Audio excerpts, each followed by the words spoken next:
방송에서 제공하는 투자 정보는 투자 판단에 대한 조언입니다. 방송에서 제공하는 주식의 가치, 가격 상승 및 가격 하락에 대해서는 방송사에서 보장하지 않습니다.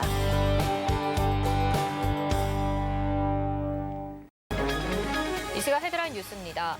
문재인 대통령이 외교부, 중소벤처기업부, 문화체육관광부 등 3개 부처에 대한 장관 인사를 단행했습니다. 강경화 외교부 장관 후임에는 정의용 전 청와대 국가안보실장을 내정했고 문화체육관광부 장관에 더불어민주당 황희 의원, 중소벤처기업부 장관에는 민주당 권칠승 의원을 각각 내정했습니다. 삼성전기가 5G 스마트폰에 적합한 슬림형 3단자 MLCC 양산에 돌입합니다. 올해 5G 스마트폰 시장이 6억대 규모로 전년 대비 120%가량 성장할 것으로 예상되는 만큼 역대급 실적 달성에 대한 기대감이 나오고 있습니다. 네이버가 약 6억 달러를 투입해 세계 최대 웹소설 플랫폼 왓패드를 인수합니다. 이로써 네이버는 네이버 웹툰과 왓패드를 통해 약 1억 6천만 명 이상의 사용자를 가진 글로벌 최대의 스토리텔링 플랫폼 사업자가 됩니다. 이베이가 G마켓과 옥션 등 한국 사업의 매각 검토에 착수했습니다. 블룸버그 통신에 따르면 이베이는 한국 사업에 대한 전략적 대안을 검토하는 작업에 착수했다며 주주 가치를 극대화하고 사업의 미래 성장 기회를 창출하기 위해 매각을 포함한 옵션을 검토 중이라며 이같이 밝혔습니다. 네, 시청자 여러분 안녕하십니까? 오늘장 내일장 출발합니다. 한수정입니다. 그동안 코스피 대형주 쪽으로 쏠렸던 관심이 오늘은 드디어 코스닥 쪽으로 넘어왔습니다. 외국인과 기관이 코스피는 좀 매도를 하는 반면에 코스닥에서는 사주고 있는데요. 특히 코스피에서 기관 쪽에 매도 물량이 많이 쏟아져 나오고 있습니다.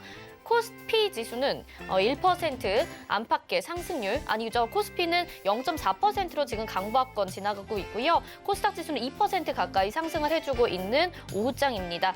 오전만 해도 어제에 이어서 현대차 그룹주들의 강세 나타났었는데요. 오후장 들어서는요. 콘텐츠주를 중심으로 해서 코스닥 상승세 나타나고 있습니다. 전날 미국 시장에서 제닛 옐런 연준 의장이 경기 부양 의지를 확인하겠다라는 의지가 나타나면서 3대 지수 모두 상승을 했는데요. 그 지수를 받아서 오늘 지수가 하방 압력을 받는 것이 아니라 코스닥 쪽으로 매기가 넘어왔다. 이렇게 봐야 될 것 같습니다. 오늘장, 내일장에서 주요 이슈부터 전략까지 확인해 보시기 바랍니다. 02-3153-2611 그리고 2612번으로 전화 주시거나 100원의 정보 이용료 포함되는 샵 0082로 문자 보내주시면 이어서 종목 상담도 가능합니다. 또 금일 본 방송에서 제공해드리는 정보는 투자 판단에 대한 조언입니다. 해당 종목의 가치와 수익률 보장해드리지 않는다는 점 참고하시기 바라겠습니다. 자, 그럼 첫 순서로 오늘 이슈 알아보도록 하겠습니다. 레몬리서치의 김민수 대표 전화 연결돼 있습니다. 안녕하세요. 네, 안녕하십니까? 네, 최근에 우리 지수가 변동성 큰 모습을 보이면서 조정을 받기도 하는데요. 오늘은 이제 코스피는 보합권에서 횡보를 해주고 있고 코스닥은 2% 가까운 상승률 보여주고 있는 것 같습니다. 거품이 끼었다라고 의견들이 많았었는데 이 거품이 아니라 계속해서 이제 코스닥 쪽으로 매기가 넘어오는 것 같아요. 앞으로 수급과 함께 어떻게 전망이 될지 하나씩 말씀해 주시면 좋을 것 같아요. 네, 거품 얘기를 하셨는데 거품은 맥주죠. 죄송합니다. 예. 거품은 지나고 봐야 나올 수 있는 상황이기 때문에 지금 시장이 상승하는 가운데 거품 얘기할 상황은 일단 아닌 것 같고요. 여전히 유동성 흐름들은 충분하다라는 관점 쪽에서 지금 이제 수급 동향과 함께 여러 가지 흐름들을 1월 중반까지 나왔던 수급 동향과 함께 지켜보게 되면요.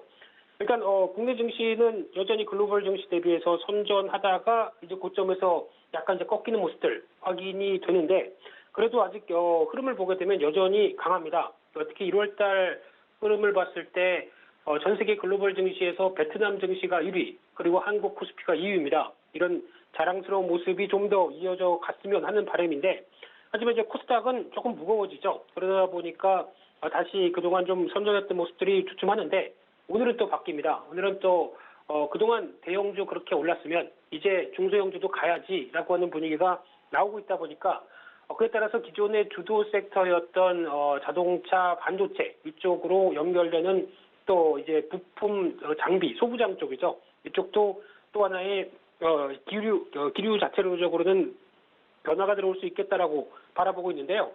그와 함께 1월 중반까지 또 동향을 보게 되면 일단 여전히 코스피, 코스닥 모두 다 개인들의 매수가 강한 모습들이었고 하지만 이제 지난주, 이번 주부터 조금 바뀌고 있는 상황들이 외국인과 기관이 조금 이제 정신을 차리고 있는 상황들이죠. 그러다 보니까 어제는 또 코스피에서, 오늘은 또 코스닥에서 매수가 조금씩 들어오면서 약간 이제 변화된 모습들도 찾을 수 있다는 쪽도 살짝 눈길이 들어오는데, 이 부분들이 좀 더 지속적으로 나오면서 시장의 탄력을 가져가는지 계속 확인해야 될 것 같고요.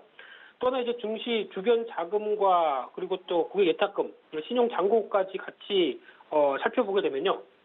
일단 지금 지난번까지는 뭐 트리플 강세, 모두 다 지수와 예탁금, 신용 잔고 모두 강세였는데, 지금 최근의 동향을 좀 자세히 보게 되면은 일단 지수는 꺾이는 과정 속에서 고객 예탁금은 한때 74조 원대까지 가다가 이제 70조 원대를 약간 하회하는 모습들인데, 그동안 주식을 산 것도 있고요. 그리고 또 거기다 약간 좀 시장을 너무 과열차게 바라봤나 다고한 쪽에서 약간 또 예탁금도 좀 흔들리는 모습들이 나오는데, 여기서 중요한 게 지금 여전히 큰 변화가 없는 신용잔고 쪽이죠.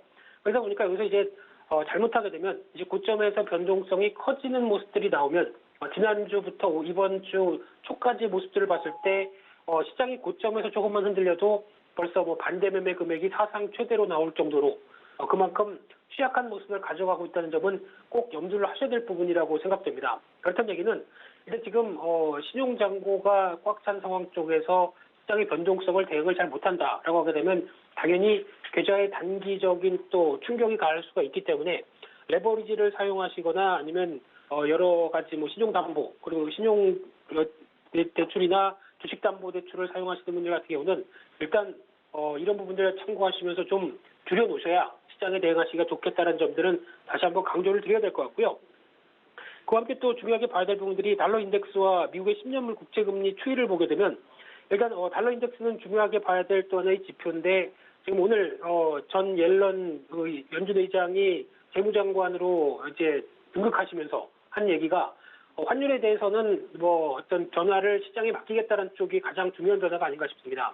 근데 지금 혹시나 달러화를 어떤 강세 쪽으로 가는 분위기 쪽에서 지금부터는 일단 강한 경기 부양책이 나올 거고요. 그러면은 미국에서도 지금 당장은 어떤 경기 부양책과 함께 유동성이 증가되는 부분들을 확인하게 되면 오히려 달러는 약세 쪽으로 가는 게 맞지 않을까라는 쪽인데 지금 변화는 경기가 이제 회복이 돼서 막 다시 들어가고 있다는 쪽을 반영하는 게 지금 둘 다 금리와 달러의 지표죠. 그렇기 때문에 조금 빠른 생각이 들고 있기 때문에 이 부분보다는 다시 한번 좀 달러 약세 쪽으로 가닥을 잡는 모습들 또 확인해야 될 것 같고요. 그러면은 달러 인덱스 기준으로 한 91대가 강하게 안착할 수 있는지의 여부가 중요한데 저항권 같습니다. 이 부분은 좀 염두를 하시면서 보셔야 될 것 같고요. 그와 함께 또 중요하게 봐야 될 부분들이 업종별 관련된 매매 동향을 한번 살펴보게 되면은 일단 개인 쪽에서 전기전자 업종 강하게 매수하는 반면에 외국인과 기관은 매도가 나왔던 부분들이고요. 그와 함께 또 운수 장비 업종도 개인은 강하게 매수를 하면서 그래도 주도주 쪽으로는 잘 매수했던 상황으로 보여지고 있는데 하지만 또 중요하게 봐야 될 쪽이 외국인 같은데요. 외국인 같은 경우는 기조상으로는 전기전자를 많이 팔다 보니까 매도다라고 볼 수 있는데 그래도 어떤 마이너스보다는 개수상으로는 플러스로 나오는 잡히는 섹터가 더 많습니다. 그렇다는 얘기는 전기전자는 많이 팔아도 그래도 필요한 종목들은 사겠다는 입장이죠. 그런 쪽으로 봤을 때 대표적으로 2차 전지 관련된 화학 쪽은 매수가 상당하고요. 그 밖에 유통주 그리고 통신 금융주 이런 쪽은 계속 매수가 들어왔던 경향들이고 기관은 주식 안 할 생각입니다. 비금속 광물을 제외하고 모두 다 팔았던 상황들인데 그러면 이제 시장 수익률을 맞추기 위해서는 또 팔았던 만큼 지금부터 관리가 들어가야 되겠죠. 이 부분을 좀 체크를 하면서 기관 매매 동향도 살펴봐야 될 것 같은데요. 그런 것들 쪽에서 이제 외국인들 순매수한 종목들을 살펴보게 되면 말씀드렸듯이 코스피 쪽에서는 거의 2차 전지 관련된 종목, 어떤 플랫폼 관련된 카카오, 네이버 그리고 또 SK하이닉스는 반도체 업황과 함께 관심이 높고요. 게다가 금융주들 눈길이 가고 있는 상황들이고 코스닥은 K 컨텐츠의 파워를 생각하면서 스튜디오 드래곤, CJ ENM 종목들 들어가고 있고요. 선별적인 바이오주와 함께 리노공업, 고영 그리고 대주전자재료 TCK 또 반도체와 2차 전지 관련된 소부장 섹터들 들어가 있는데 그중에서 그래도 관심을 갖는다라고 하게 되면 대표적으로 소부장 주자의 대표 주자 한솔케미칼 그리고 또 휠라홀딩스는 의류 쪽에서 회복 가능성이 높다. 그리고 또 다나와 유진테크 이런 종목들 같은 경우는 개별적인 이슈와 함께 계속 챙겨봐야 될 종목이 아닐까 생각되고 있고요. 또 하나 기관이 순매수하는 종목들을 또 살펴보게 되면은 일단 또 가장 눈에 띄는 게 NC 소프트와 같은 게임주도 눈에 들어오고요. 뭐 신풍제약은 뭐 말을 아끼겠습니다만 그밖에 이제 카카오는 또 이제 외국인 기관 모두 동시 순매수로 나오고 있고요. 그밖에 LG전자, SK, 특히 SK 같은 경우는 지금 최근에 기대감이 상당히 높습니다. 자회사 쪽에 여러 가지 변화, 바이오 쪽이나 친환경 쪽에 대한 M&A 계속 잘하고 있는 상황이기 때문에 눈높이가 계속 높아갈 수 있다는 모습들로 보셔야 될 것 같고요. 그밖에 코스닥 쪽에서도 바이오주를 제외하고는 또 펄어비스, 게임주에 대해서 기관은 관심이 높다는 쪽이 확인이 되고 있고요.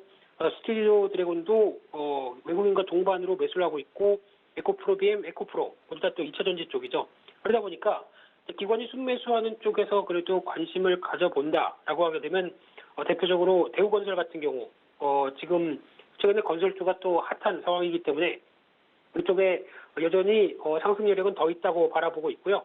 그밖에 MLCC 쪽에 사모컨덴서 또 휴젤 같은 경우는 최근 들어서 반응이 이제 코로나19 이후에 나오는 또 미용 관련된 섹터의 대표주자다 이런 관점 쪽에서 중국의 성장성을 기대한다고 하게 되면 관심이 높고요. 위닉스 같은 경우는 이제 또 봄철 되게 되면 미세먼지 황사 관련된 이슈뿐만 아니라 의외로 미국에서 판매 범위 실적이 상당히 좋습니다. 즉 수출이 잘 된다는 얘기죠. 이런 쪽에 대한 모멘텀도 주가를 재평가할 수 있겠다라는 관점 쪽에서 바라보고 있는 상황들입니다.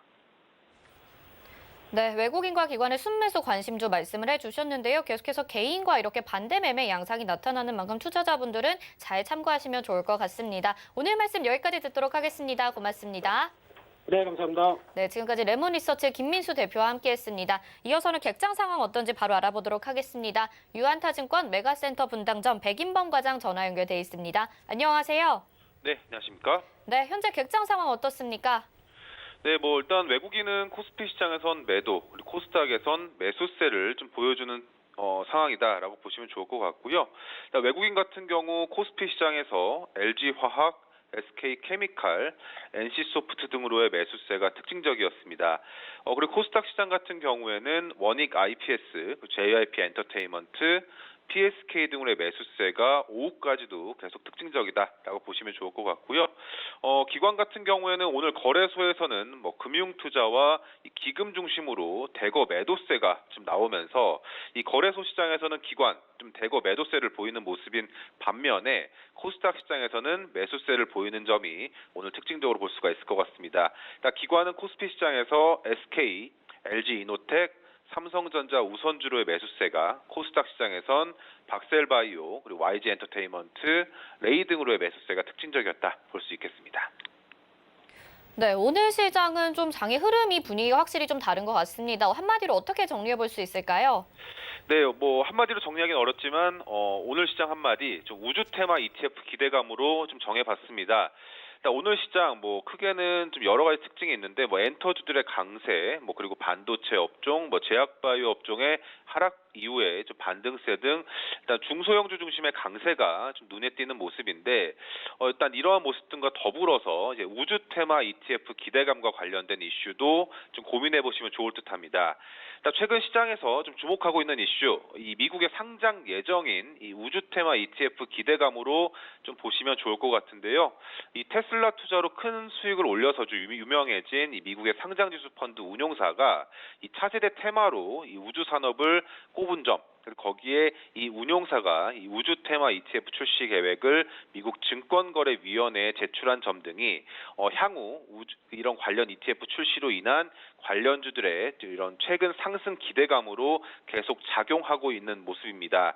일단 그 외에도 업계 간 M&A라든가 이 우주 항공 산업의 성장성 등이 부각되는 점 등도 맞물리면서 이 수급과 그리고 모멘텀 이 두 가지 요소가 향후에도 긍정적으로 유입될 것이다라는 기대감 등이 좀 상승의 요인이다라고 보시면 좋을 것 같고요. 일단 이러한 요인 등이 결합된 점 등과 더불어서 오늘 시장에서 이런 관련주들 캔코아 에어로스페이스, 하나 에어로스페이스, 인텔리안테크, 세트랙 아이 등의 강세를 보이고 있는 점, 그리고 최근 이 주가 급등에 따른 조정 부담감도 있겠지만 이 주가 조정 시에 저가 매수를 좀 계속 노려봄직만한 이런 종목들이다라는 점에서 일단 계속 추적을 해보실 만하면 좋을 것 같고요. 그리고 최근에 우리 시장, 특히 오늘 시장만 하더라도 이 코스닥이 상대적 강세 등과 맞물리면서 중소형주가 우세한 시장 환경이 좀 당분간은 도래할 수 있다라는 점 등도 이 관련주들의 상승 배경으로 작용하고 있다 보시면 되겠습니다. 네, 최근에 우주항공 관련주도 관심 있게 보셨는데 우주 테마 ETF 기대감이라고 오늘자 한마디 정리해 주셨네요. 오늘 말씀 여기까지 듣도록 하겠습니다. 고맙습니다. 네, 감사합니다. 네, 지금까지 이시각객장의 백인범 과장이었고요. 이어서는요, 이 시각에 어떤 종목과 섹터가 주목받고 있는지 알아보는 시간입니다. 이 시각 종목 핫3 이용석 캐스터가 알려드립니다. 안녕하세요. 이시각 종목 핫3 이용석입니다. 이 시각 시장에서는 어떤 종목과 섹터들이 주목받고 있는지 특징주 살펴보겠습니다. 오늘은 기아차 이슈와 관련해서 함께 상승하고 있는 기아차 관련 부품주들 살펴보겠습니다. 준비한 종목은 유진로봇, 아진산업, 구형테크입니다. 먼저 유진로봇입니다. 네, 유진로봇 현재 24.84% 상승한 3,845원에 거래되고 있습니다. 유진로봇이 애플카와 기아차의 협력 소식에 급등세 보이고 있습니다. 유진로봇은 자율주행 로봇, 로봇솔루션, 물류로봇, 스마트 팩토리 분야 사업을 진행하고 있습니다. 특히 자율주행 기술에 적용되는 3D 스캐닝 라이다 YRL3 시리즈가 출시되면서 시장에 관심이 쏠리고 있는데요. 기아차가 얼마 전 중장기 전략인 플랜 S에서 모빌리티 솔루션, 목적 기반 차량 등의 사업 추진을 발표하면서 기아 브랜드만을 고집하는 것이 아니라 다양한 모빌리티 사업자들과 협력해 맞춤형 차량을 개발 공급하는 목표를 설정했습니다. 이런 내용들 때문에 자율주행 관련주 유진로봇도 함께 상승하고 있는 것으로 분석됩니다. 앞서 지난해 말에는 유진로봇이 자체 기술력으로 개발한 3D 라이더 센서가 한국공화 한림원 선정 2020년 산업기술 성과 16선에 선정되기도 했습니다. 유진로봇 살펴봤고요. 다음은 아진산업입니다. 네, 아진산업 현재 6.02% 상승한 3,435원에 거래되고 있습니다. 언론에 따르면 기아차가 애플과의 논의를 거쳐서 사업 협력을 확정하게 되면 이 협력 사업은 미국 조지아 공장을 거점으로 진행될 예정으로 전해지고 있는데요. 미국에 있는 사업장에서 하는 것이 애플과의 협력을 원활하게 할 수 있다는 배경이 작용한 것으로 풀이됩니다. 애플카 생산 역시 조지아 공장에서 이루어질 거란 전망이 나옵니다. 아진산업은 기아차 미국 조지아 공장 아웃소싱 생산 업체로 차체와 엔진을 구동하는 무빙 파트 부품을 공급하는 것으로 알려져 있습니다. 이런 전망에 기관의 매수세가 나오면서 아진산업 상승세 나타내고 있습니다. 아진산업의 미국 법인인 아진 USA가 기아차 미국 조지아 공장 부품을 공급하고 있다고 전해집니다. 아진산업 살펴봤고요. 마지막은 구형테크입니다. 네, 구형테크 현재 23.16% 상승한 2,260원에 거래되고 있습니다. 조지아에 있는 현대차와 기아차 공장이 부품을 공급하고 있는 구형테크가 강세 보이는데요. 기아차와 애플이 사업 협력을 확정하게 되면 미국 조지아 공장을 거점으로 진행될 것으로 예상되고 있습니다. 구형테크는 현대차 1차 협력 업체로 자동차 바디 샤시 부품과 엔진, 트랜스미션용 브라켓류 등 약 1,000종 이상의 부품을 생산하고 있는 자동차 차체용 부품 제조 기업입니다. 주요 고객사로는 현대기아 자동차와 현대모비스, 포드, GM, 크라이슬러 등 세계적인 자동차 기업이고요. 매출 비중은 2019년 기준으로 현대기아차가 약 70% 수준이라고 알려져 있습니다. 네, 구형테크까지 살펴봤습니다. 지금까지 이 시각 종목 핫3였습니다.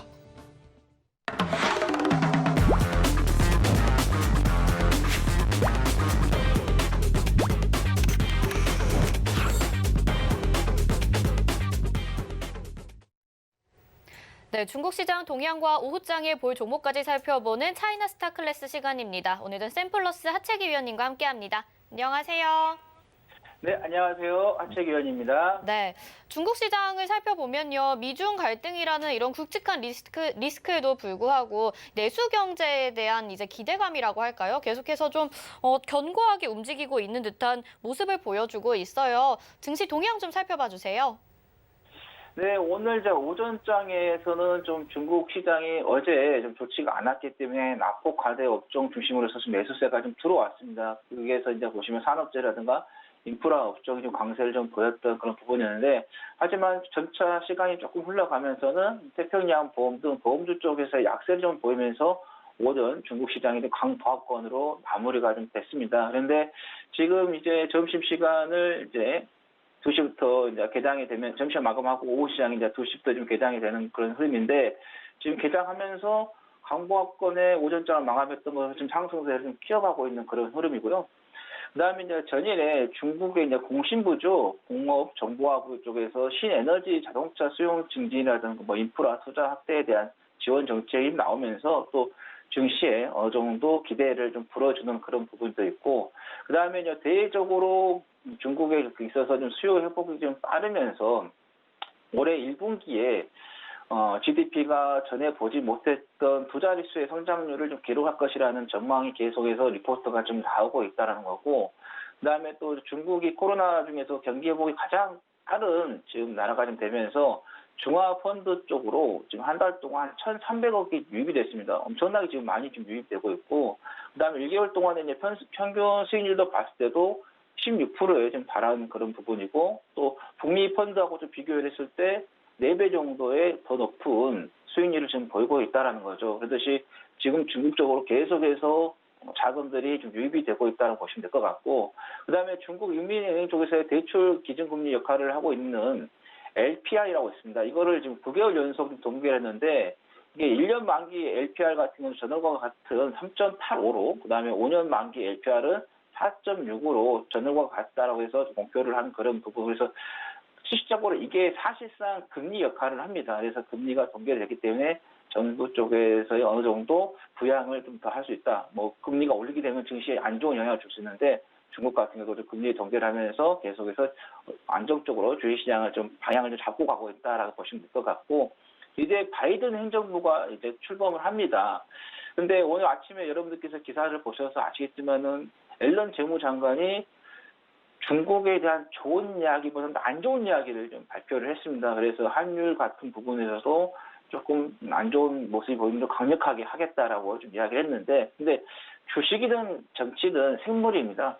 또 출범해서 만나서 대화를 했을 때 어떻게 또 정책이 방향이 바뀔지는 그건 모릅니다. 그래서 일단은 바이든 행정부가 출범하고 나서 초반에 그 정책 방향성에 대해서 좀 관심을 좀 보고 우리가 대응을 해보자는 말씀드리겠고, 그 다음에 이제 베이징이라든가 해외여행장, 지난번에도 지역 코로나가 좀 계속해서 확산이 되고 있다라고 했는데, 이게 좀 지역을 좀 봉쇄한 부분에 있어서 리스크가 좀 확산이 되고 있죠. 그렇게 되면 아무래도 춘절 기간에 이동이 좀 제한될 수 있는 그런 부분이기 때문이죠. 근데 기술적으로 봤을 때 지금 심천 같은 경우도 지금 0.78%, 뭐 7.7% 지금 상승하고 있는 그런 흐름이고, 상해도 지금 보시면 아시겠지만은 0.09% 지금 실시간으로 좀 상승하면서 주가의 흐름이 지금 크게 바뀌지 않고 있습니다. 오히려 지금 우리나라든가 봤을 때는 미국도 마찬가지지만 상단에서 좀 갇혀가지고 제한적으로 좀 움직이고 있는 그런 부분인데, 오히려 지금 중국 같은 경우는 이렇게 좀 치고 올라가려고 하는 그런 흐름을 계속해서 좀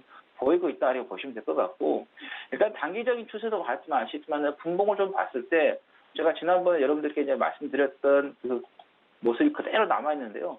이게 보시면 아시겠지만 저점을 계속해서 높여가고 있는 그런 부분이기 때문에 아직 기술적으로 봤을 때도 충분히 좀 추세는 살아있기 때문에 뭐 종목들 눌림이 들어왔을 때는 여러분들께서 좀 관심 있게 좀 보시는 게 좋겠다는 말씀드리겠고, 저 지난번에 말씀드린 것처럼 월봉으로 봤을 때 5,178포인트까지도 충분히 지금 열려있다 이렇게 보시면 될 것 같아요. 그래서 여기까지도 우리가 한 번 정도는 시장의 좀 방향성을 한번 잡고 보자. 그 다음에 뭐 여기 돌파를 하게 되면은 5,918포인트까지도 좀 돌파를 할 수 있다라는 걸 좀 말씀드리겠고요.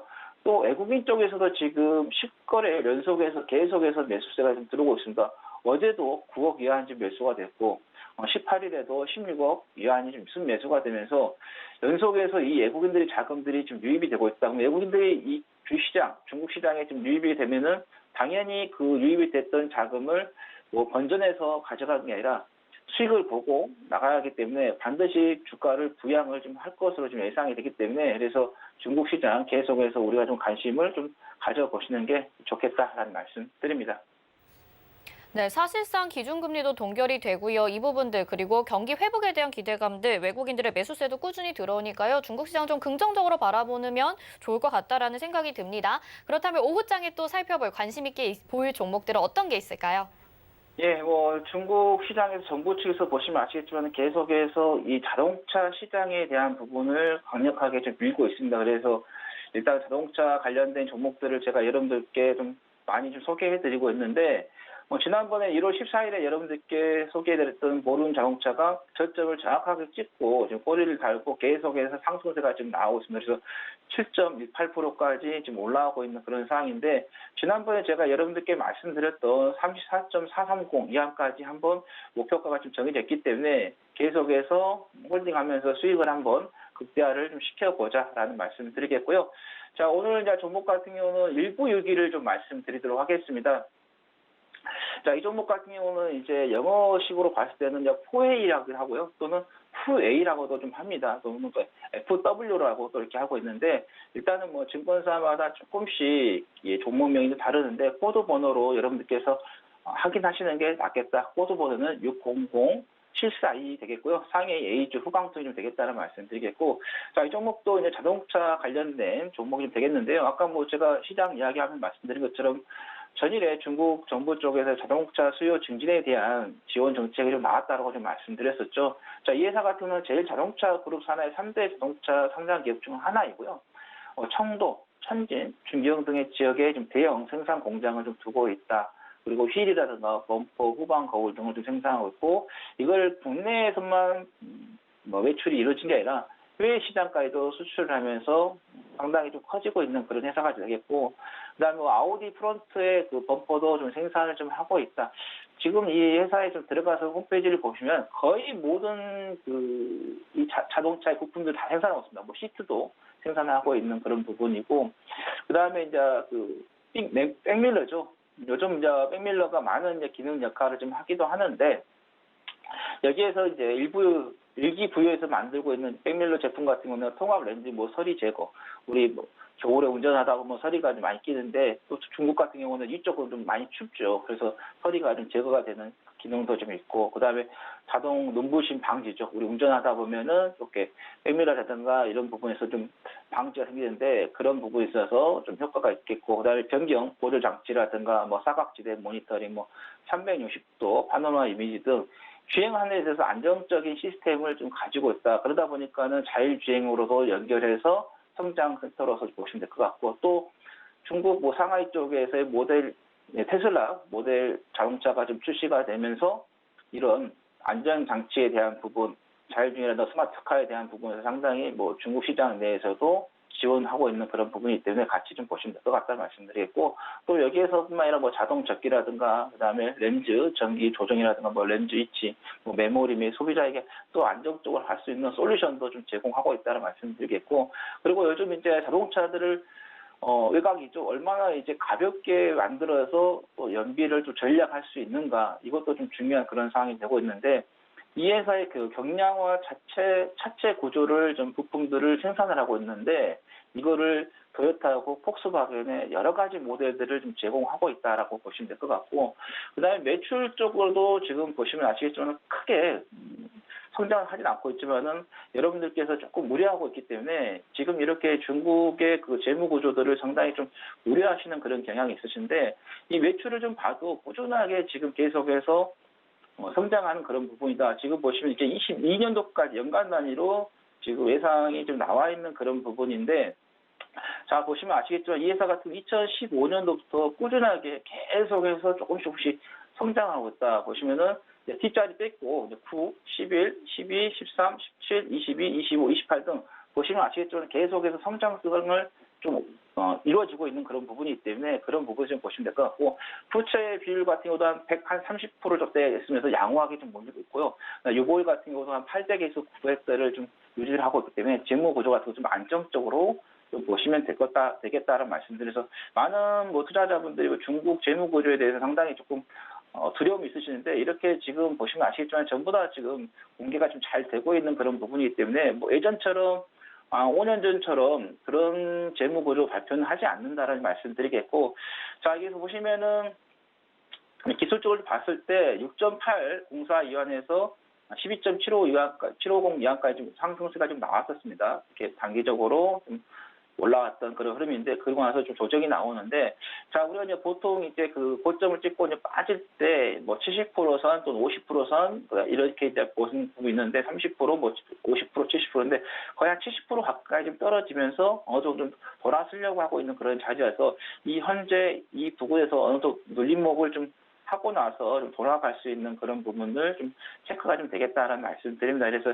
일단은 여기에서 단기적인 조정이 나오면서 눌림을 좀 주고 좀 돌아갈 수 있는 부분, 중국 정부 쪽에서 지원책이 계속해서 좀 이어지고 있는 그런 부분이기 때문에 그런 관점에서 좀 관심을 좀 가져보자는 말씀드리겠고 지금 현재가보다는 조금 낮게 여러분들께서 좀 보시고 좀 대응하시면 좋을 것 같아요. 그래서 일단은 그 9.450 이한 쪽에서 좀 잡아보시면 될 것 같은데 이걸 이제 우리나라 가격으로 전환을 하면 1605원이 되겠다라는 말씀드리겠고 목표가는 여기 12.750 이하로 좀 잡으시면 될 것 같습니다. 그래서 우리나라 돈으로 좀 환산을 하게 되면 2165원이 되겠고 손절은 9.050 이하 우리나라 돈으로 하면 1537원이 되겠다라는 말씀 드립니다.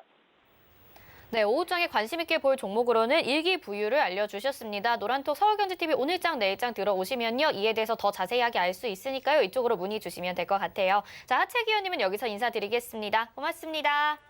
네, 감사합니다. 네, 이어서는요. 이 시각 환율 동향 알아보도록 하겠습니다. 샘플러스 함지한 전문위원 전화 연결돼 있습니다. 안녕하세요. 안녕하세요. 네, 오늘 환율의 흐름 좀 짚어주시죠. 네, 오늘 원달러 환율은 옐런 재무부 장관 지명자 있죠. 그 옐런 재무부 장관 지명자의 부양 기대감과 그다음에 뉴욕 증시가 이제 전날에 강세를 보였습니다. 그래서 달러가 굉장히 좀 약세를 보였는데 그 영향에 의해서 1,100원대 하향을 이탈을 했고요. 그리고 이제 국내 증시 약세 전환에 따른 하단 지지력을 보이면서 한 1,100원대 초반대를 중심으로 등락을 보이고 있습니다. 오늘 원달러 환율은 NDF 시장 환율을 반영해서 전일 대비 0.6원 상승한 1,103.50원에 개장했습니다. 달러 인덱스는 전일 90.73포인트에서 90.42포인트로 하락하는 모습을 보여줬습니다. 간밤에 제닛 옐런 재무장관 지명자는 청문회에서 타격을 입은 미국 경제를 재건하기 위해서 구제책 등의 과감한 행동을 해야 된다고 강조를 하면서 부양에 대한 의지를 강력하게 피력했습니다. 옐런 지명자는 경기 부양에 대한 강한 의지를 표명하면서 환율의 자체적 시장 결정 및 달러 약세를 추구하지 않을 것을 언급했습니다. 블룸버그는 옐런의 강한 경기 부양에 대한 언급은 초기 약달러에 우호적으로 작용할 가능성이 높고 추후에 빠른 통화 긴축을 가능하게 할 수 있다는 측면에서 중장기적으로는 강달러에 우호적일 것이라는 전망을 내비쳤습니다. 이는 강한 비둘기파적인 신호와 리스크 온 신호로 시장이 받아들임으로써 뉴욕 증시는 강세로 마감하면서 달러는 약세 흐름을 보였습니다. 전일 유로화는 달러 약세에 따라서 1.2140선으로 반등했습니다. 유럽의 코로나 심화에도 불구하고 옐런 연설에 의한 전반적인 달러 약세 스탠스로 전일 대비 상승했습니다. 옐런의 약달러 심화 제로는 이미 선반영이 되었고 연설 직후에 유로 환율에 영향을 미치는 것은 다소 미비했습니다. 독일과 프랑스는 다음 달 15일까지 고강도 경제 봉쇄 조치를 연장했습니다. 골드만삭스는 환율 동향 보고서에서 중기적으로 유로화가 달러와 대비 상승세를 예상하나 장기적으로는 강달러로 전환될 것으로 보인다고 밝혔습니다. 유럽중앙은행 ECB는 계속해서 유로화 강세에 대한 우려를 표명하고 있고 달러 대비 높은 유로화가 유럽 경제에 미칠 파장에 대해 고려하고 추후 스탠스를 좀 억제할 수 있음을 언급했습니다. 오늘 아시아 시장에서 달러 인덱스는 추가로 하락하면서 원달러 환율 하락으로 연결됐습니다. 원달러 환율은 국내 시장 개장 후에 지속적으로 출회하는 내고 물량에 힘입어서 하락 기조를 보였으며 국내 증시의 강세와 위안화 강세 흐름에 연동되면서 하락폭을 키워나갔습니다. 이에 장중에 1,099.50원을 터치하면서 1,100원대를 하향 돌파했습니다. 개장 초 롱스탑에 따른 숏플레이 위주의 수급을 보이면서 이 같은 흐름폭을 키워나갔지만 국내 증시에서의 외국인 투자자들의 순매도 기조 유지에 따른 하락세를 보이면서 원달러 환율의 하단 지지력을 확인한 이후에 1,100원대로 재차 반등하면서 좁은 움직임을 보이고 있습니다. 오늘 인민은행은 달러 위안 거래 기준 환율을 전 거래일 대비 0.07% 절상한 6.4836 위안으로 고시했습니다. 위안화는 고시 직전 역의 위안화가 전일 대비 상승 전환하는 등 약세를 보기도 했지만 이에 다시 강세로 전환하는 모습이었습니다. 오늘 코스피 지수는 뉴욕 증시 강세와 부양책에 따른 강세 흐름을 보이면서 3,100원대로 진입했습니다. 하지만 외국인 투자자들의 순매도에 힘입어서 3,100대를 하향 돌파한 이후에 보합권에서 움직임을 이어나가고 있습니다. 외국인 투자자들은 코스피에서 3,258억 정도의 순매도를 보이고 있고 코스닥에서는 한 717억 정도의 순매수를 보이고 있습니다. 오후에 원달러 환율은 1,100원대 하향 돌파에 따른 내고성 물량을 지속적으로 보이면서 하방 우위의 시장 흐름을 이어나갈 것으로 전망됩니다. 재차 부양책에 따른 달러 약세 기조가 우세한 가운데 급변할 만한 이벤트 부재에 따른 상단 제약이 예상됩니다. 하지만 오늘 금일 외국인들의 증시 순매도와 1,100원대의 하단 지지력을 확인을 이어나갈 경우에는 아마 급격한 원달러 환율의 추가 하락은 힘들 것으로 보여집니다. 네, 아무래도 제니 옐런 연준 의장 때문에 이렇게 환율이 좀 조정을 받을 것으로 보였는데 그래도 아직까지는 1,100원 이하에서 움직이고 있는 흐름 보여주고 있습니다. 오늘 말씀 여기까지 들어보도록 하겠습니다. 고맙습니다. 감사합니다. 네, 이 시각 환율 동향 알아봤고요. 이어서 이슈 칼럼으로 이어집니다.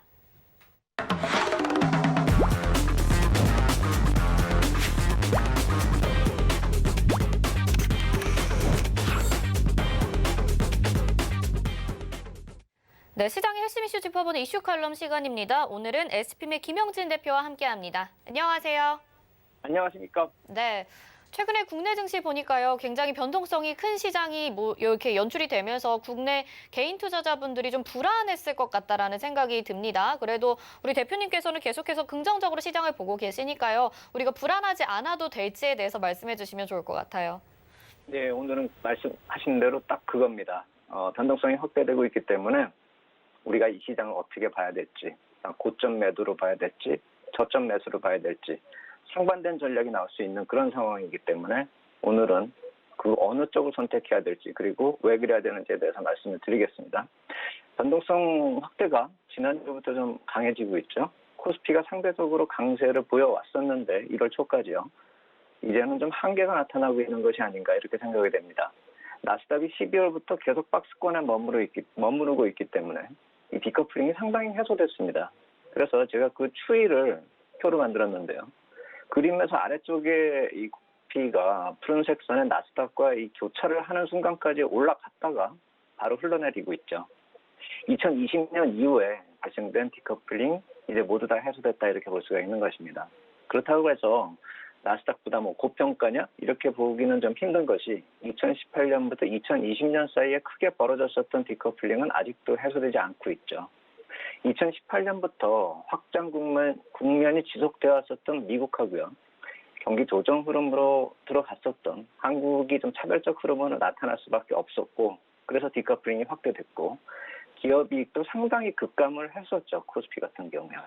그래서 그것이 해소되려면 기업이익이 빠르게 개선되어야 된다는 점이 선행되어야 된다라는 점을 감안한다면 이제 현재 시점에서 우리 시장이 독자적으로 크게 상승하던 모습을 강하게 지속적으로 기대하기는 좀 힘들 것 같고 향후에는 올해의 1분기 이후의 경기 흐름을 감안할 때 우리는 이미 확장 국면 들어섰고 나스닥도 미국 시장도 이제 돌아서고 있죠. 그렇다라고 본다면 이제부터는 동반해서 움직이고 또 동반해서 강세를 보일 수 있다라는 그런 점을 우리가 좀 참고로 전략에 참고할 필요가 있겠다 이렇게 말씀을 드리겠습니다.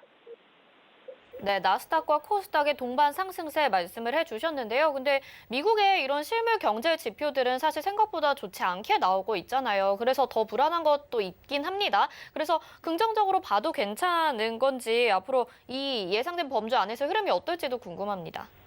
네, 맞습니다. 그래서 경제 지표가 좀 엇갈리는 지표도 나오고 안 좋아지는 지표도 있고 해서 지금 그것이 신뢰가 많이 떨어지고 있다 이렇게 볼 수가 있는 것이죠. 그래가지고 연준을 믿어도 되느냐 이런 얘기까지 나오고 있는 것이고요. 그래서 오늘은 그 경제 지표 조정하고 그것이 연결되신 주가의 조정을 어떻게 봐야 될 것인가 이렇게 그걸 정리를 해보겠습니다. 그래서 CPI 지수나 GDP 성장률 같은 경우도 좀 부진하게 나왔고 또 고용 쪽도 최근에 나온 거 보면 훌륭하지가 못합니다. 그래서 저는 이 상태를 자산시장에 미치는 영향을 좀 서머리해가지고 압축해가지고 말씀을 드리면은 자산시장 상승을 만드는 지표의 건강한 조정 이렇게 좀 얘기를 하고 싶습니다. 한마디로 조정 이후에 지표도 긍정적인 전망이 가능하다라는 것입니다. 오늘 새벽에요. 그러니까 미국 시간으로는 어제 영업 시간이었겠죠. 리치먼드 페드에서 참고할 만한 자료를 배포를 했습니다.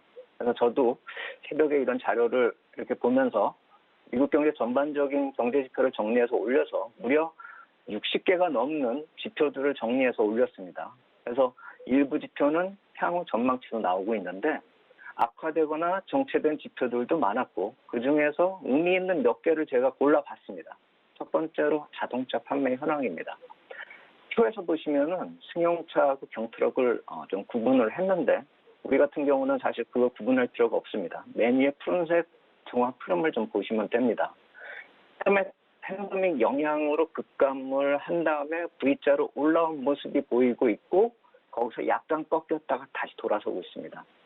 다른 소비 지표는 지금 계속 안 좋아지고 있거든요. 거기에 비하면 빠르게 반등을 하고 있는 점을 좀 주목할 필요가 있습니다. 여기서 제가 자동차 업종을 얘기하자는 것이 아니라 일반적으로 소비 회복이 전반적으로 나타날 것으로 예상이 되고 있는 현재 시장에서 보통 흔히들 보복 소비 뭐 이런 식으로 표현하고 있지 않습니까?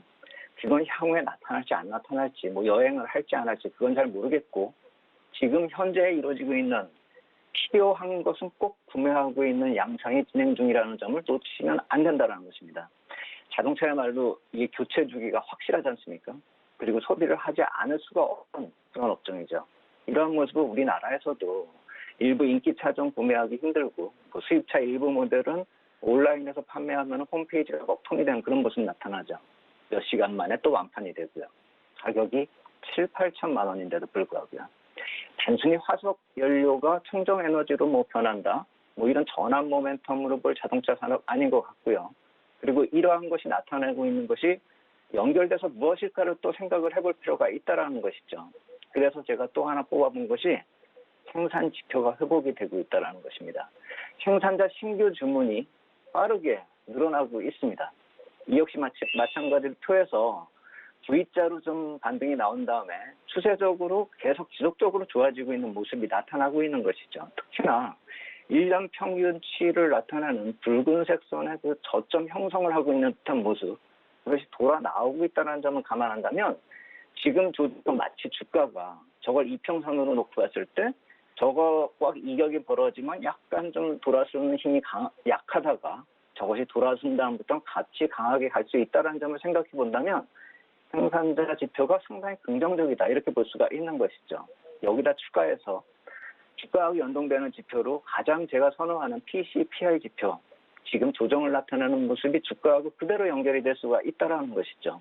그런데 중요한 것은 이 지표뿐만 아니라 소비 지표도 좀 부진하지만 향후 전망을 나타내는 선, 이 붉은색 점이 옆으로, 그러니까 선이 끊어지고 옆으로 점이 이렇게 찍혀져 있는데요.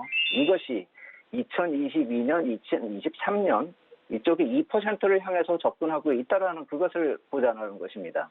그래서 향후 전망을 나타내는 이 붉은색 점을 놓고 보면은 향후의 재반등이 상당히 강할 것이고 이게 소비하고 물가의 강한 회복을 전망하는 것이고 주가는 그거하고 연동돼서 움직여 왔었다라는 점을 생각하자는 것입니다. 그래서 지금 조정 기간은 2016년 말이나 2016년 초하고 똑같은 흐름이고 저 지표를 감안한다면 2017년에 증시하고 거의 비슷한 흐름으로 향후로 예상할 수 있다는 것이죠. 2017년에 박스피 돌파하면서 대단한 시세가 나왔다는 점을 잊으면 안 됩니다. 그리고 마지막으로 원자재 지수입니다. 현 시점 가장 잘 설명할 수 있는 원자재 가격 지수인데요. 흔히 우리가 이제 CRB 인덱스 보지 않습니까? 이것이 페드의 자체적인 집계와 연결해서 지켜보면은 페드 자체적인 집계가 조금 더 명확하게 나타나고 있습니다. 이것이 이머징 마켓하고 연동돼서 이머징 마켓이 왜 상대적인 강세를 보이는가 이것을 이해할 수 있는 흐름이라는 것이죠. 빠르게 반등을 하고 있고 조정도 없습니다. 같이 원자재이긴 한데 WTI 흐름하고 많이 다르거든요. 이것이 원자재 시장이 강하기 때문에 이머징 마켓이 강할 수가 있다라는 논리로 해석을 하면 되고 결국 여태까지 말씀드린 거 다 정리해보면 소비지표 부진하지만 꼭 필요한 부분의 소비가 활발하기 때문에 긍정적인 변화가 가능하다. 그리고 생산자 쪽 지표를 보면 그 변화가 한 발 더 빠르게 나타나고 있기 때문에 기대할 수 있고 신뢰할 수 있다. 그리고 소비 인플레이션 지표는 패드 쪽에서 전망이 긍정적으로 나타나고 있기 때문에 그리고 이것이 정책으로 바로 연결된다는 점을 감안한다면 정책이 지속되거나 더 강화될 수 있다는 점을 볼 필요가 있다는 것이죠. 그리고 방금 전에 말씀드린 이머징 마켓의 강세가 상대적으로 좀 강세가 이어지기 때문에 거품 논리가 나오고 있는데 미국 시장이 정체 상태이기 때문에 거품을 볼 이유는 없다라는 것이죠. 그래서 어제 나온 그런 경제 지표를 근거로 얘기를 해보면은 미국은 반전이 가까웠고 그렇게 된다면 이머징 마켓의 동반해서 상대적인 또 강세가 나타날 수 있다는 점을 우리가 전략에 참고할 필요가 있겠다 이렇게 말씀을 드리겠습니다. 네, 여러 지표들을 통해서 이렇게 강세를 말씀을 해주셨는데요. 이렇게 말씀하신 대로 좀 신흥국 중심으로, 이머징 마켓 중심으로 더 강세가 나타나고 있는 것 같아요. 근데 변동성이 좀 크게 나타나다 보니까 이런 변동성이 좀 불안할 수 있을 것 같은데 이걸 기회로 삼아야 되는 건지도 궁금해요. 네, 저는 시장의 변동성이 나타나고 있기 때문에 시장을 보는 큰 관점이 중요하다라고 봅니다. 그러니까 좀 안 좋게 보면은 아까 초반에 말씀드렸듯이 상승하면 고점 매도로 봐야 되겠지만 저는 그게 아니라 상반된 전략으로 저점 매수로 보자. 변동성을 이용하자 이 말씀을 드리는 것이고 오늘 말씀드린 몇 가지 팩트데이터를 근거로 해서 경기 회복의 큰 흐름은 우리가 신뢰할 수가 있겠다. 그리고 이머징 마켓은 상대적으로 강세가 가능하다. 하지만 앞서가는 흐름이 이제 너무 앞서왔기 때문에 변동성을 확대시킬 수 있다. 상승 시에는 좀 주의하자. 이 말씀을 드리는 것이고 1월 말에 FOMC 회의 있죠. 이것에 대해서 지금 여러 얘기하고 있습니다. 제가 봤을 때는 다시 강세장 진입의 모멘텀이 될 수 있을 것이라는 것입니다. 12월 때 FOMC 회의 끝나고 나타났었던 패드 금리 전망표를 보면은 예전하고 달라진 것이 하나도 없는데 지금 패드 금리 전망표도 어제 패드 쪽에서 릴리즈하는 걸 보면은 이것이 이미 정책적으로 어느 정도 동결이 나타날 것이고 향후 중기 전략에 있어서도 변동되지 않을 것이라는 것을 시장하고 소통하고 있다. 이렇게 인식할 필요가 있습니다. 그렇다라고 본다면은 패드의 정책하고요. 신정부의 재무부가 더 큰 기대감을 갖게 할 수 있는 충분한 정책 수단을 강구할 것이라는 점을 놓치면 안 된다는 것입니다. 인플레이션이나 금리에 대한 불안감으로 볼 상황 절대 아니고 특히나 재무부에서 분기 보고서하고 2분기 자금 조달 계획을 공개하는데 보통의 경우 FOMC 회의 이전에 나왔었는데 이번에는 FOMC 회의 이후에 나옵니다. 그게 2월 1일입니다. 보통 이 시기에 그러니까 재무부가 이런 얘기를 공개를 할 때 시장이 좀 강세로 전환되는 그런 측면이 있었고 반복이 되어 왔었습니다. 그렇다라고 본다면은 2월 달에는 1월에 조정을 마치고 강하게 반전할 수 있는 그런 모멘텀도 있다. 1월의 조정 구간에서 나타나는 변동성 확대는 기회로 활용할 필요가 있겠다. 이렇게 말씀을 드리겠습니다. 네, 아주 명료하게 정리를 해주셨습니다. 오늘 말씀 여기까지 듣도록 하겠습니다. 고맙습니다. 감사합니다. 네, 김영진 대표와 함께했습니다. 이어서 도너 리포트로 이어집니다.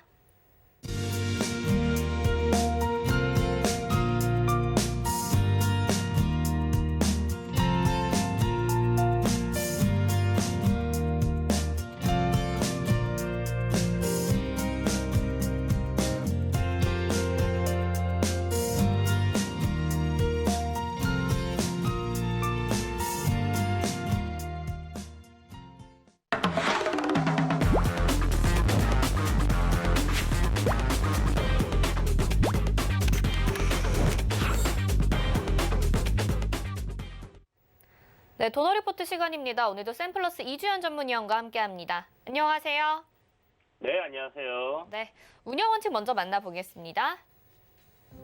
도너 리포트 운영 원칙입니다. 일주일에 2종목만 공개 변경합니다. 종목 공개 요일은 매주 월요일 그리고 게릴라성으로 한 요일에 공개가 되죠. 종목 공개 시는 방송에서 2종목을 먼저 소개해드리고요. 그중에서 편입될 종목 한 가지는 방송 끝나고 3시에 서울경제TV 오늘장 내일장 노란톡방에서 공개합니다. 노란톡 검색창에 서울경제TV 오늘장 내일장 검색하시고 입장하시면 받아보실 수 있습니다. 네, 지금까지 누적 수익률 확인해 보겠습니다. 네, 도너 리포트 지금까지 총 누적 수익률 313% 기록하고 있습니다. 유비케어부터 동아화성까지 목표가 달성하고 나온 종목들이고요. 다음 국제화분부터 코덱스 은선물, 유니온, 프로텍, 휴마시스도 모두 목표가 달성하고 나왔습니다. 다음으로 채시스부터 오텍까지도 모두 목표가 달성했고 18%까지 수익 내준 종목들 확인하실 수 있고요. 다음 동일 고무벨트 12.4%부터 써니전자 15%까지 목표가 달성하고 나왔습니다. 네, 포트에서 제외되더라도 9.2% 수익을 내줬던 S맥도 있었고요. 목표가 달성한 종목들 15% IA도 있었네요.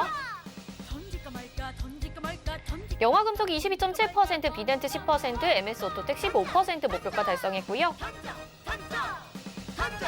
아이큐어가 15.1%, KCTC 2.2%, 한노화성 9.9% 목표가 달성했습니다.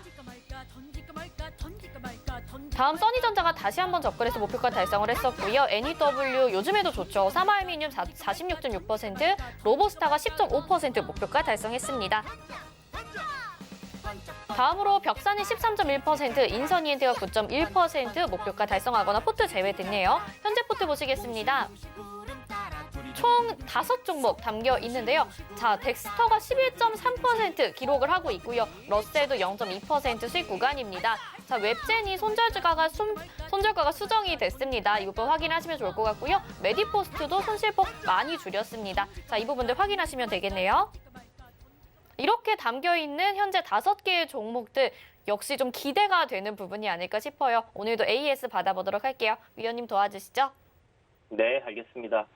자, 첫 번째 메디포스트부터 보도록 하겠습니다. 메디포스트 빠졌을 때 여러분 많이 걱정하셨는데 단톡방에서도 제가 저점에서 매수 이야기 드렸고 지금처럼 계속 저점 구간에서 AS 드릴 때마다 저점 구간에서 매수 신호를 드렸기 때문에 지금 굉장히 다들 수익권이시고요. 아직 보유하신 분들 그리고 어저께 제가 AS 드릴 때 그저께 혹여나 급락이 나온다면 매수기라고 말씀을 드렸고요. 어저께도 아침에 시가를 띄운다면 시세를 좀 강하게 올려칠 수 있는 그런 흐름이 만들어질 가능성 상당히 높다라고 말씀드렸는데 이야기한 대로 흐름이 좀 잘 나와준 것 같습니다. 그래서 지금 저항 구간을 갭으로 이제 상승 출발하면서 이렇게 뚫어내고 4만 원 저항이었는데 이 저항 구간에 있던 물량까지 지금 잘 소화를 하고 올라가는 흐름이에요. 그래서 이제 기존에 저희가 생각해놨던 그 목표가까지는 꾸준하게 상승하는 흐름이 좀 이어질 것 같다라는 생각이 들고 전고점 부근에 이제 42,000원부터 42,500원 요 밴드대가 앞에 보시는 것처럼 이렇게 이제 좀 올라갔다 밀렸다 하면서 횡보를 했던 구간들이 있기 때문에 요 가격대가 조금 저항이 될 가능성 여전히 있다라고 보시면 좋을 것 같습니다. 하지만 이제 이 구간까지 뚫어내게 된다면 메디포스트 굉장히 큰 폭의 상승을 만들어낼 수 있다 이렇게 생각이 되니까 참고하시고 보시면 좋을 것 같고 지금 뭐 좀 더 올라와서 이제 추가 매수하고 뭐 이런 부분들이 지금 포트폴리오의 평균 단가에 잡혀 있지 않습니다. 그럼에도 불구하고 지금 거의 매수가까지 다 올라온 상황이기 때문에 추가 매수를 하지 않으신 분들도 이미 뭐 앞전에 1월 8일 날 매수가 위로 다 올라왔었죠. 그리고 조정 나올 때 이제 추가 매수해서 또 올라온 부분이니까 다들 수익권이라고 생각이 들고요. 앞으로는 그냥 뭐 편안하게 좀 들고 가보면 좋겠다 이렇게 말씀드리겠습니다. 자, 그리고 두 번째 종목인 덱스터입니다.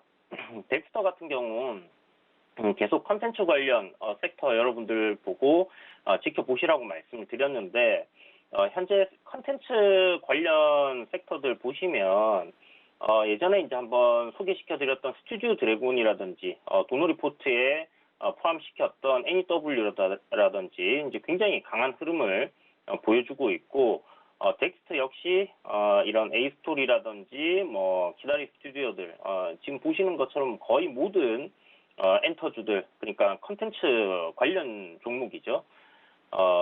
OTT 시장 과열로 인해서 계속 상승을 잘 하고 있는 그런 상황이고 덱스터는 바닥권에서 이제 6,300원 제가 AS 때마다 계속 말씀드렸던 이 저항 구간을 뚫어냈기 때문에 오늘 시세가 거래량과 함께 강하게 나오는 거다 이렇게 생각을 하시면 좋을 것 같고요.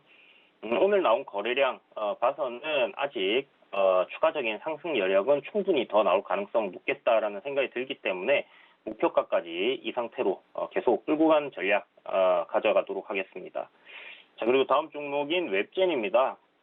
웹제는 이제 손절가 수정을 했고요. 뭐 크게 큰 폭으로 내린 건 아니고 한 36,000원 정도로 조정을 해놨습니다. 그래서 여기를 이제 한번 조정을 했기 때문에 이탈하게 되면 더 이상 이제 손절 가격을 수정을 할 수는 없는 상황이긴 한데 이 21선에서 지금 반전하는 흐름이 나와준다고 하면 36,000원 가격대를 이탈하지 않고 상승 흐름이 좀 이어질 가능성 상당히 높다라는 생각이 들고 굉장히 단기적인 시각으로 본다고 한다면 최근에 이제 조정 나왔던 폭의 뭐 중심 구간인 한 39,000원까지는 무난하게 올라올 것 같다라는 생각이 듭니다. 그래서 여전히 매수가 가능한 구간이고요. 양봉이 나올 때 매수하지 마시고 가급적이면 이렇게 반등하는 흐름 속에서 음봉이 보일 때마다 여러분들이 모아가신 전략, 저평가된 종목이라고 말씀드렸죠. 그런 관점으로 내릴 때마다 사는 전략으로 한번 손절가만 잡고 그렇게 한번 가보신다면 괜찮은 결과가 있지 않을까 이렇게 생각이 됩니다. 자, 그리고 다음 종목 ATEC-TN입니다. 이재명 관련주 대장주죠. 대장주로 시세가 많이 올라와 있다가 최근에 이제 이재명 관련주들 강하게 상승하는 흐름이 나왔는데 일단 1차적으로 이제 먼저 움직였던 테마주들 중에서 가장 먼저 움직였던 그런 부류의 섹터에 있는 대장급이기 때문에 지금 조정을 좀 쉬어가는 구간이다라는 생각이 들고요. 추후에 충분히 상승세가 강하게 나와줄 가능성 상당히 높다라는 생각이 듭니다. 어저께도 말씀드렸지만 추세 지금 보시면 추세 저점 하단 부근입니다. 그래서 오늘 양봉으로 반등 흐름 나오는 거 윗꼬리를 달고 있지만 괜찮다라는 생각이 들고요. 내일쯤 해서 5일선을 회복시켜 준다면 이 고가권에서의 상승 추세대 유지를 하는 그런 흐름으로 이어질 가능성 상당히 높기 때문에 다시 추세대 상단까지 이렇게 올라가는 흐름을 기대해 볼 수 있겠다 이렇게 말씀드리겠고, 자 마지막 종목인 러셀입니다. 반도체 중고 반도체 리퍼비시에서 재판매하는 사업을 영위하고 있고 이제 자회사 중에 러셀 로보틱스라고 로봇 관련된 종목들이 로봇 관련된 그런 사업을 하고 있는데요. 오늘 로봇 관련 종목들 보시게 되면 뭐 유진 로봇이라든지 지금 거의 상한가 부근에 가 있는데 로봇 관련주들 굉장히 다 강하게 잘 움직이고 있습니다. 그래서 이 스마트 팩토리 그러니까 자동화 관련된 이쪽 부분은 이제 우리나라가 이제 지속적으로 이 고령화 사회, 초고령화 사회에 진입하는 만큼 앞으로 노동 인구가 떨어진다는 부분에서의 필연적으로 함께 가야 될 그런 섹터라는 생각이 들어요. 그렇다면 충분히 신고가 흐름 이어갈 수 있다는 생각이 들고 시가총액이 이제 1,000억 정도 되는 소형주입니다. 그리고 윤석열 관련주로도 엮여 있기 때문에 신고가 갱신하고 시세가 폭발적으로 터질 가능성 굉장히 높다라고 생각되는 구간이고 오늘 음봉으로 조정이 나오고 있는 상황이지만 눌림이다라는 생각이 들기 때문에 여전히 저점 매수 관점으로 공략을 해볼 수 있겠습니다. 다만 종가까지 만약에 아랫꼬리를 또 길게 올릴 경우는 내일 음봉으로 한 번 더 밀릴 수 있으니까 그런 부분 참고하셔가지고 저점 매수로 여러분들이 계속 그렇게 공략해 보시면 괜찮겠다 이렇게 도너 리포트 정리해드리도록 하겠습니다. 네, 이렇게 현재 포트에 대해서 AS 도와드렸고요. 혹시라도 더 궁금한 점 있으신 분들은요. 서울경제TV 오늘장 내일장 노란톡방 들어오셔서 물어보시면 저희가 도와드리겠습니다. 이주연 의원님 여기서 인사드릴게요. 고맙습니다. 네, 감사합니다. 네, 금일본 방송에서 제공해드린 정보는 투자 판단에 대한 조언입니다. 해당 종목의 가치와 수익률 보장해드리지 않는다는 점 참고하시기 바랍니다. 저희는 여기서 마치겠습니다. 시청해주신 여러분 고맙습니다.